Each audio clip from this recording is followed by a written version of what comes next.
দর্শক হঠাৎ দারুণ সুখবর পেল আইপিএল থেকে মুস্তাফিজুর রহমান।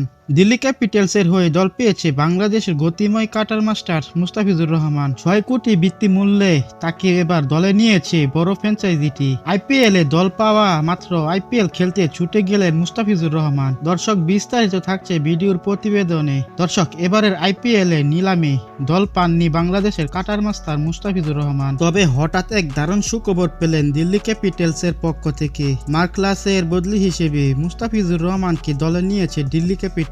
এবারে মৌসুমে আইপিএল এর শেষের দিকে দিল্লি ক্যাপিটালস এর হয়ে খেলবেন মুস্তাফিজুর রহমান। তাকে এবার দলে নিয়েছে দিল্লি ক্যাপিটালস। আইপিএল 2025 সালে দিল্লি ক্যাপিটালস এর জার্সিতে এবার গায়ে জড়াতে যাচ্ছে বাংলাদেশের কাটার মাস্টার মুস্তাফিজুর রহমান। তাকে এবার 6 কোটি চুক্তিবদ্ধ করেছে এই ফ্র্যাঞ্চাইজি। দল না পাওয়া মুস্তাফিজুর রহমান হঠাৎ দল পেয়ে আইপিএল খেলতে ছুটে গেলেন।